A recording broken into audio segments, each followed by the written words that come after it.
All right, when you arrive at 0, you're going to come to this cupboard at the cafe.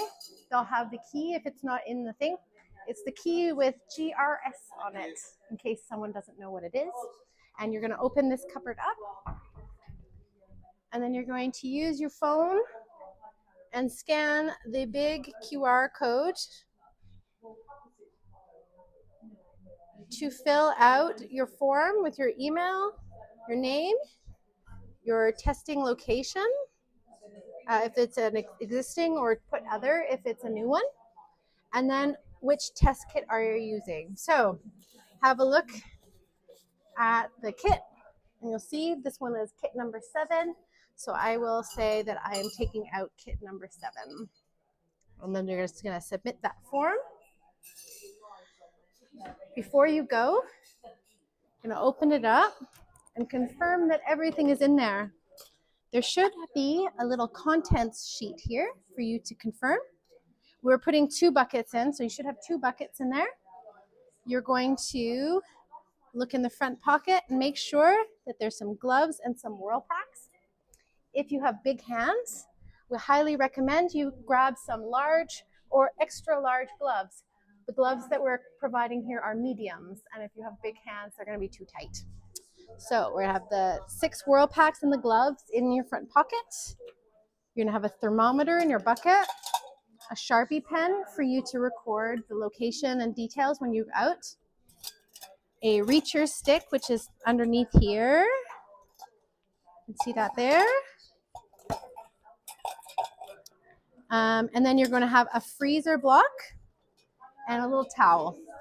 There's also another little instruction manual here with a little bit of details, including a link to this video. So hopefully you've watched it to look how to do the test. So now I am sure that my kit is complete. Close it up.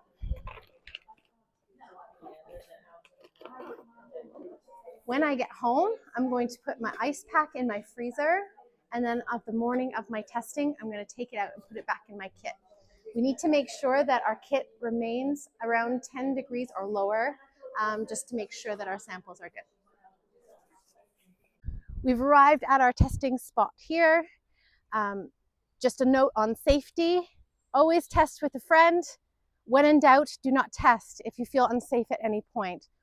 Your safety is the #1 thing that you need to consider. So before we begin, we're going to do a little bit of a visual assessment.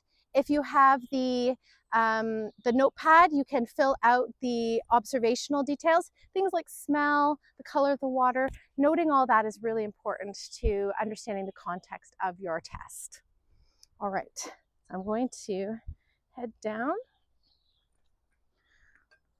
Got a nice little platform for my test kit. First thing we're going to do is go into the front pocket and take out our gloves. Put them on.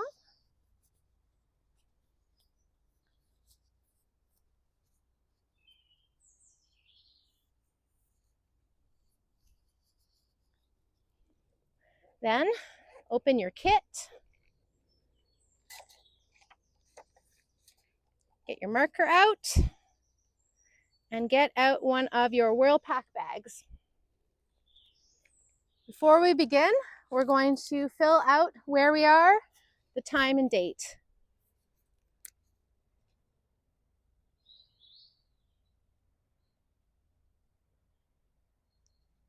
And the date is 14th of May at 11 a.m.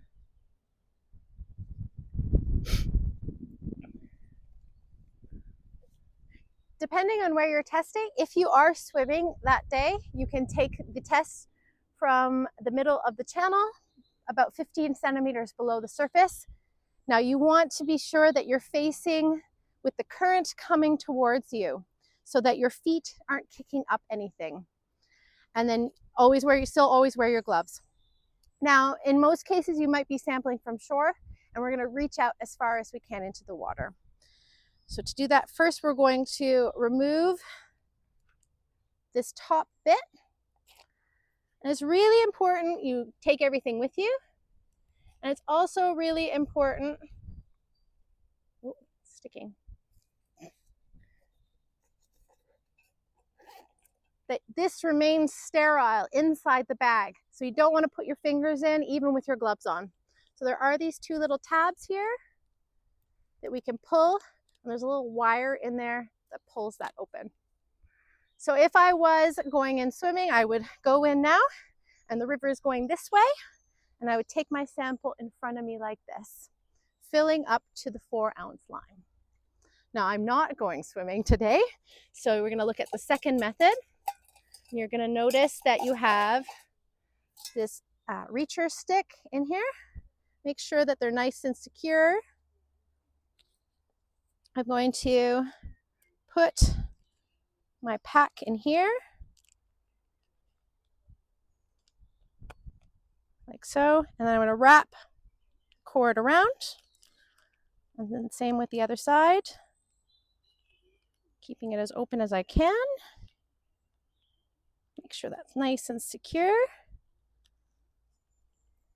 All right, and I'm going to extend my stick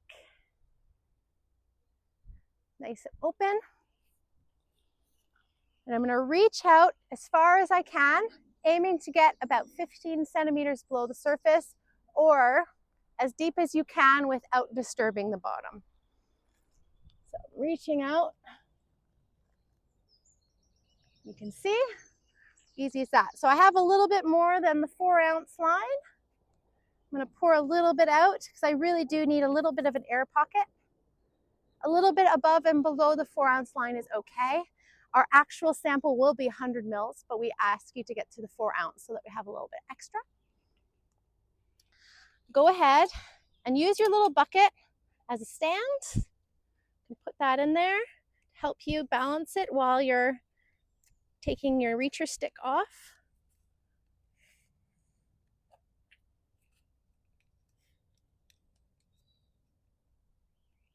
There we go. Should stand up there nicely. Then, going to whirl it. So I fold it over once, and then holding it away from you, whirl it like that. And you'll see, like a dry bag, it's going to seal it. You should feel a little air pocket in there, so you have a little bubble. And then put it in your bucket and back in your case. So we're asking everybody to take 2 samples at the same spot for now, because at the lab, if we make any mistakes, we want to make sure that we have a backup so that we can have a second one. So make sure that as you're doing each spot, you take 2 samples.